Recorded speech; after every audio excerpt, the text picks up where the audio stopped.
جو ایک رات کا عبادت گزار ہے اس کے اندر فرق اس سے اور تمیز اس سے پیدا ہو گئی.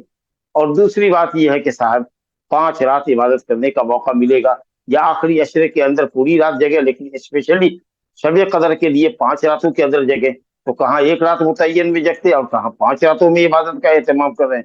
یقیناً اس کے اندر ثواب بھی زیادہ ہے، اور کون اس کا سچا متلاشی ہے اور کون سست اور کاہل ہے اس کے درمیان بھی تمیز ہو جاتی ہے. اللہ تعالیٰ کے ہر حکم کے اندر، ہر حکمت کے اندر بھلائی. تو بہرحال میرے دل و دماغ نے کبھی بھی اس بات کو کبھی قبول نہیں کیا کہ یہ ایون نائٹس کے اندر بھی ہو سکتی ہے، جفت راتوں کے اندر بھی ہو سکتی ہے.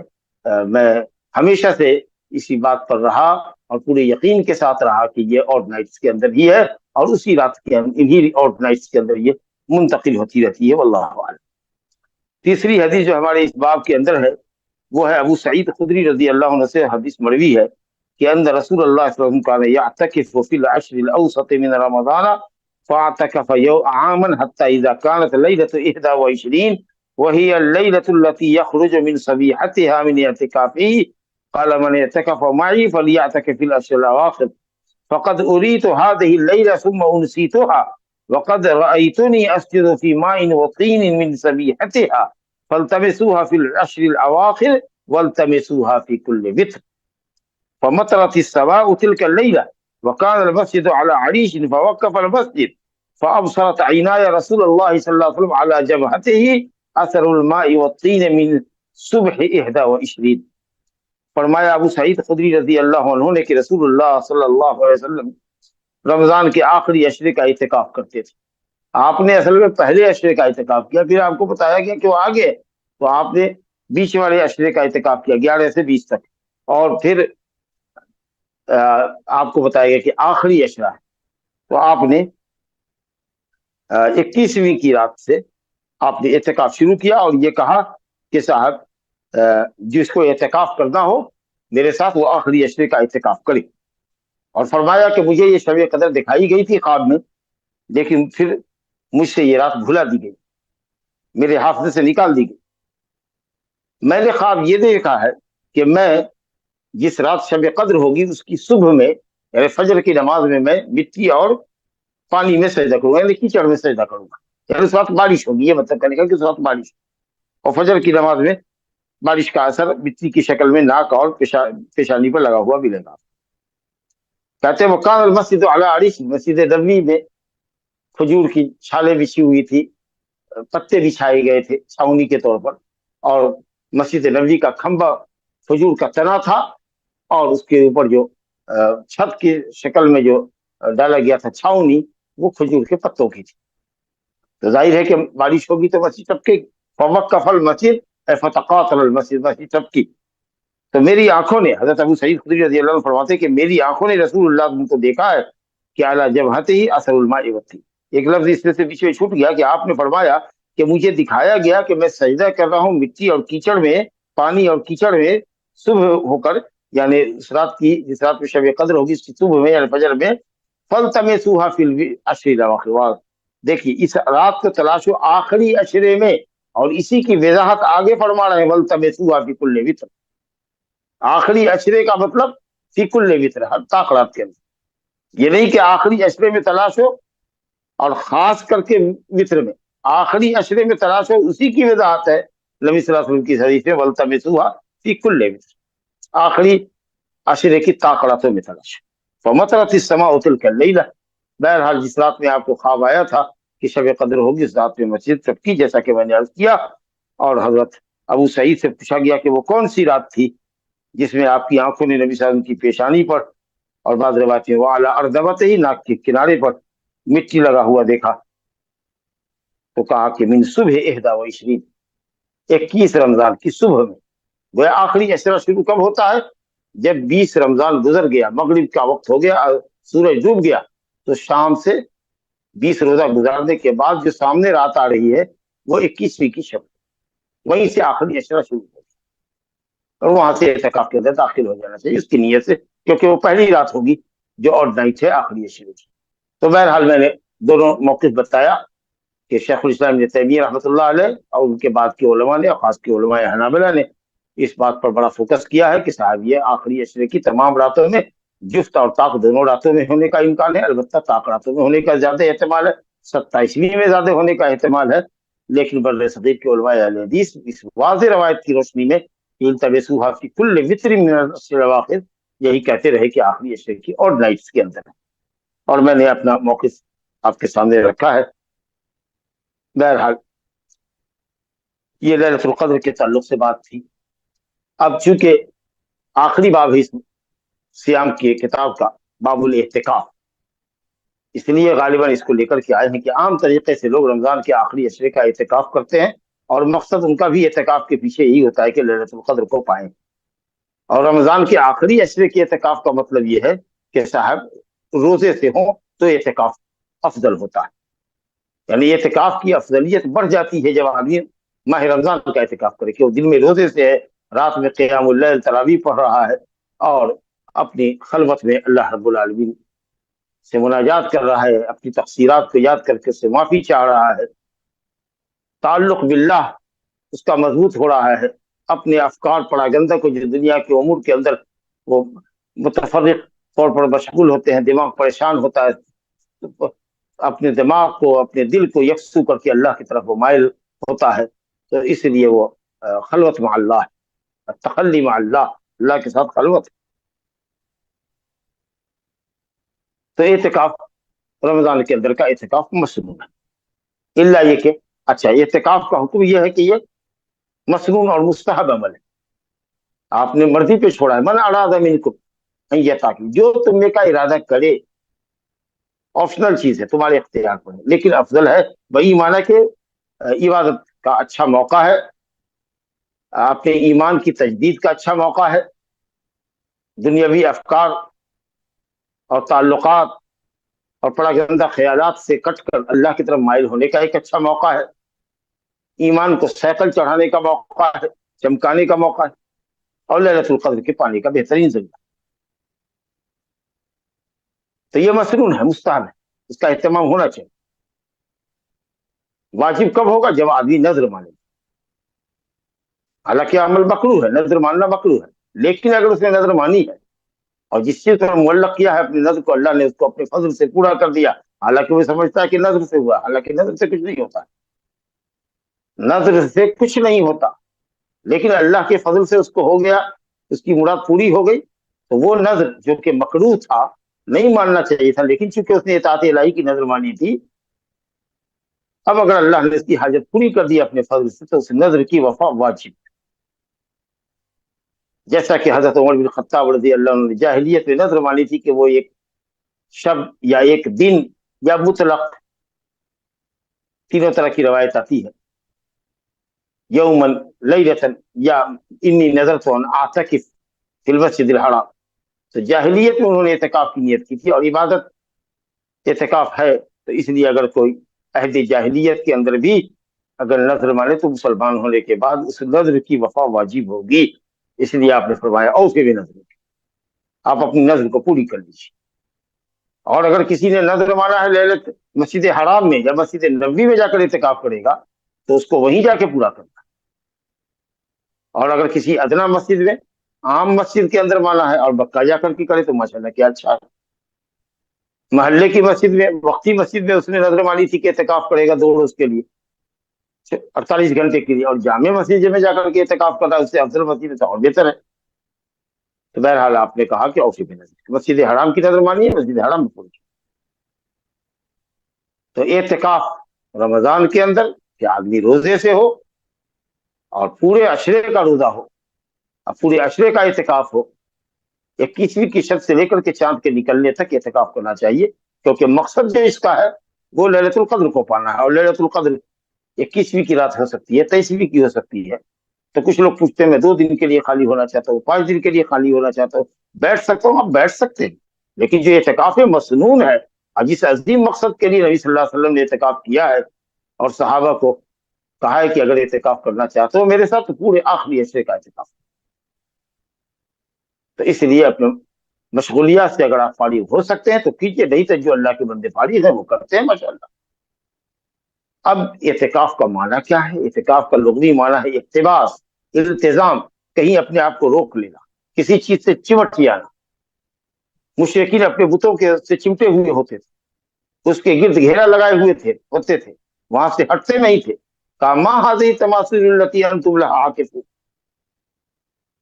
یہ بت کی کیا حیثیت ہے، ان بتوں کی کیا حیثیت ہے کہ تم ان سے چمٹے ہوئے ہو، ان پر جم کر کے بیٹھے ہوئے ہو۔ تو اعتکاف کے معنی احتباس اور انتظام، اور چونکہ اعتکاف کو اعتکاف اس لیے کہتے ہیں کہ معتکف مسجد کو اللہ سبحانہ و تعالیٰ کی عبادت کے لیے لازم پکڑ لیتا ہے مخصوص ایام میں، اور وہ آخری اشرا ہے تقرب اللہ کے لیے، عبادت کے لیے، لیلۃ القدر کو پانے کے لیے۔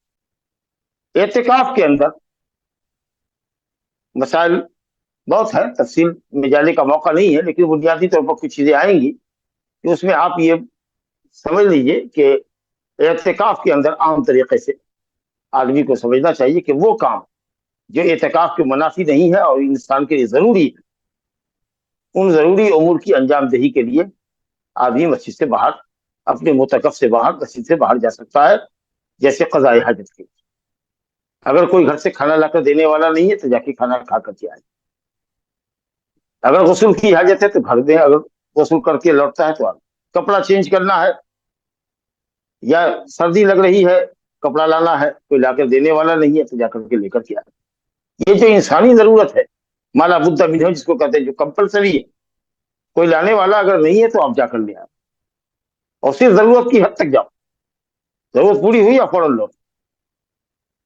کچھ چیزیں ایسی ہوتی ہیں جو بالکل اعتکاف کے منافی، وہ جائز نہیں۔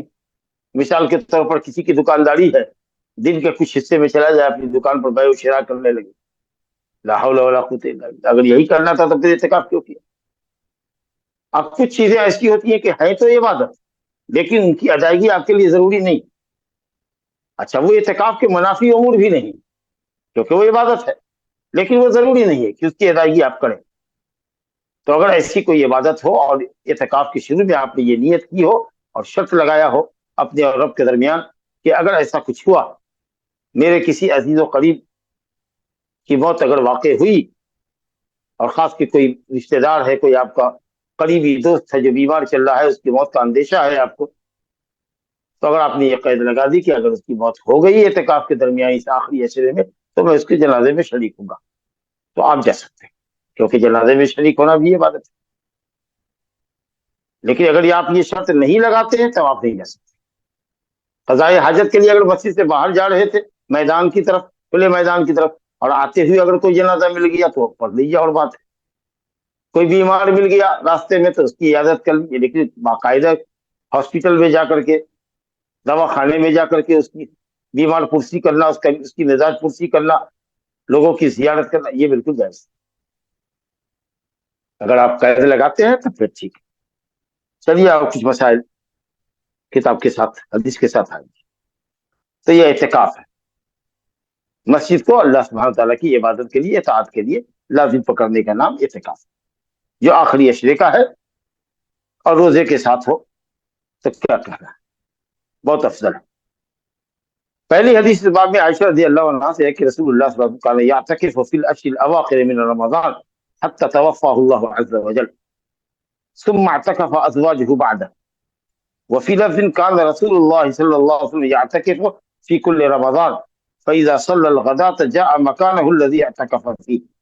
عائشہ رضی اللہ عنہ کہتی ہے کہ رسول اللہ صلی اللہ علیہ وسلم آخری عشرے کا اعتکاف رمضان میں کیا کرتے تھے۔ کان یعتکف، یہ بات کئی مرتبہ آ گئی ہے کہ یعتکف فعل مضارع ہے، اعتکف یعتکف، اور اس پر جب کانا آئے تو استمرار کے اوپر دراز کرتا ہے، ہمیشگی پر، غالب فی الغالب۔ کبھی ایسا بھی ہوتا ہے کہ نہیں بھی کیا، اور وہی ہے کہ ایک مرتبہ آپ نے نہیں کیا، کئی خیمے گھر نصب کر دیے گئے مسجد میں، حضرت عائشہ نے اجازت مانگی، حضرت حفصہ نے اجازت مانگی، آپ نے دے دیا، پھر دیکھا دیکھی زینب نے بھی کیا، پھر کچھ اور نے کیا، کئی خیمے ہو گئے مسجد کے اندر۔ تو آپ نے کہا کہ کیا ہے بھئی یہ آل بر عرض ہے، کیا نیکیوں کے ارادے سے ہی آئی ہے یا صرف خیمے لگے ہیں، یا ایک دوسرے کا دیکھا دیکھی ہے، سکن کی دیکھا دیکھی میں سمجھ گئے آپ، تاڑ گئے، آپ نے کہا چلو میرا خیمہ کر دو، میں اعتکاف نہیں کروں گا، پھر آپ نے شوال میں اعتکاف۔ تو بہرحال عادت نبی صلی اللہ علیہ وسلم رمضان کے آخری عشرے کا اعتکاف کیا کرتے تھے، کیونکہ لیلۃ القدر آخری عشرے کے اندر ہی واقع ہے، حتی توفاہ اللہ عز وجل، یہاں تک کہ اللہ نے آپ کو وفات دے دی۔ لفظ وفات موت کے لیے بھی بولا جاتا ہے. اللہ یتوفی الانفس حین موتها، اللہ یتوفی الانفس حین موتها وهو الذی یتوفاکم باللیل ویعلم ما جرحتم بالنہار. اللہ جانتا ہے. اللہ یتوفی الانفس حین موتها، موت کو وفات کہا گیا. وَهُوَ الَّذِي يَتَوَفَّاكُمْ بِاللَّيْلِ، اور وہ رات میں تم کو وفات دیتا ہے، یعنی نیند دے کر کے وفات دیتا ہے. تو نیند کو بھی وفات کیا ہے؟ وفات الموت اور وفات النوم، یہاں مراد ہے وفات الموت. یہاں تک کہ اللہ نے آپ کو موت دے دی، دنیا سے آپ رخصت ہو. پھر آپ کی ازواج مطہرات نے آپ کے بعد بھی اعتکاف کو جاری رکھا. اس کا مطلب کیا ہوا کہ اعتکاف کا حکم آپ کے ساتھ خاص نہیں تھا، یا یہ حکم منسوخ نہیں ہے، محکم ہے تا قیامت باقی. الحمدللہ امت اس پر عمل کرتی ہے. لیکن ایسا کچھ نہیں کہ یہ فرض کفایہ ہے. اگر محلے کے اندر، شہر کے اندر کسی نے اگر اعتکاف نہیں کیا تو سارے لوگ گنہگار ہوں گے. اور اس وجہ سے اگر کوئی تیار نہیں ہے تو پھر چلو کسی غریب مزدور آدمی کو بیٹھا دیا، کسی بوڑھے کمزور مسلمان کو بیٹھا دیا اور کہا کہ چلیے بھائی ہم آپ کو خرچ دے دیں گے، آپ کی ضرورت کے مطابق یوں ہی ہم تحفہ آپ کو دے دیں گے اور آپ اعتکاف کر لیجیے، آپ کو کمانے کھٹانے کی ضرورت نہیں، تاکہ سارے لوگ ہم شہر کے گناہ سے بچ جائیں. ایسا کہیں کچھ خیال نہیں ہے، بالکل غلط ہے. یہ مستحب عبادت ہے. اگر پورا شہر اعتکاف نہ کرے تو کوئی حرج نہیں، لیکن کرنا چاہیے، کیونکہ اللہ سے مناجات کا، خلوت کا بہترین موقع ہے. تو نبی صلی اللہ علیہ وسلم کی ازواج مطہرات نے آپ کے بعد اعتکاف کیا. اب اچھا، یہ اعتکاف کہاں ہوگا؟ مسجد کے اندر ہی ہونا، مسجد کے اندر ہی ہونا. ولا تباشروہن وانتم عاکفون فی المساجد. پھر یہ دیکھ لیجئے کہ اگر گھر کے مصلی پر عورتوں کا اعتکاف درست ہوتا تو ازواج مطہرات کیوں اجازت دیتی نبی صلی اللہ علیہ وسلم سے مسجد میں خیمہ نصب کرنے کی؟ اپنے اپنے گھر میں تو سب کچھ کر سکتے. لہذا کسی کا کہنا کہ میں اپنے مصلی میں، جس کی حیثیت مسجد کی نہیں ہے، لوگ کبھی اکٹھا ہو گئے تو جماعت ہو گئی، مصلی ہے وہ، نہیں، اس میں نہیں ہوگا. گھر کے مصلی پر عورتوں کا اعتکاف نہیں ہوگا. مسجد جماعت ضروری ہے اس کے لیے، تاکہ بار بار جماعت کے لیے آپ کو 5 وقت نماز کے میں جماعت واجب ہے، اس کے لیے نکلنے کے لیے آپ کو مسجد جماعت میں جانے کی ضرورت نہ پڑے. اور اس سے بھی بہتر یہ کہ مسجد جامع میں ہو جہاں جمعہ ہوتی ہے. لیکن چلیے اگر جمعہ نہیں بھی ہوتی ہے، ایسی مسجدیں جہاں 5 وقت کی نماز باقاعدہ اذان اور اقامت کے ساتھ ہوتی ہے، وہاں مؤذن متعین ہے، امام متعین ہے، تو وہاں آپ اعتکاف کر سکتے ہیں. اگر جامع مسجد دور ہے تو آپ گھر سے قریب جہاں 5 وقت نماز با جماعت ہوتی ہے وہاں کر سکتے ہیں، کیونکہ ہفتے میں ایک دن یا زیادہ سے زیادہ ہو سکتا ہے کہ 2 دن نکلنے کی نوبت ہو. اگر جمعرات کو 21ویں شب ہے تو ظاہر ہے کہ 28 تاریخ کے روز آپ کا دوسرا جمعہ آ جائے گا، رمضان سے پہلے 2 جمعہ مل جائے گا. اور اگر جمعہ کو ہوا تو پھر آپ کو ایک ہی جمعہ نکلنا ہوگا. جمعہ کے دن کے بعد اگر آپ گئے ہیں شب شنبہ میں، سنیچر کی رات سے اعتکاف میں گئے ہیں، تو پھر آپ کے لیے ایک ہی جمعہ ہوگا. تو بہرحال 1 یا 2 دن جمعہ کے لیے بھی عبادت کے لیے جائے گا اور آئے گا. تو اہل علم نے کہا کہ مسجد جماعت میں جائز ہے، لیکن اگر مسجد جامع ہو جہاں جمعہ کی نماز ہوتی ہے تو وہ افضل ہے. اور اس سے بھی بہتر ہے کہ صاحب اگر مساجد ثلاثہ میں ہو، مسجد حرام میں ہو، مسجد نبوی میں ہو، اور بیت المقدس میں اگر کوئی اعتکاف کرے تو اس کا کیا کہنا، وہ سب سے افضل ہے. بعض اہل علم نے کہا کہ ان تینوں مساجد کے علاوہ کہیں کوئی اعتکاف جائز نہیں ہے. یہ قول ضعیف ہے، شاذ قول ہے. حدیث ہے لا اعتکاف الا فی المساجد الثلاثہ، اس کو لوگوں نے، اہل علم نے افضلیت پر محمول کیا، کیونکہ اللہ تعالیٰ نے عموم مطلق فرمایا ہے ولا تباشروہن وانتم عاکفون فی المساجد. هذا عام مطلق يشمل جميع المساجد التي تقام فيها الصلوات الخمس بالجماعة، جہاں 5 وقت کی نماز با جماعت ہوتی ہے.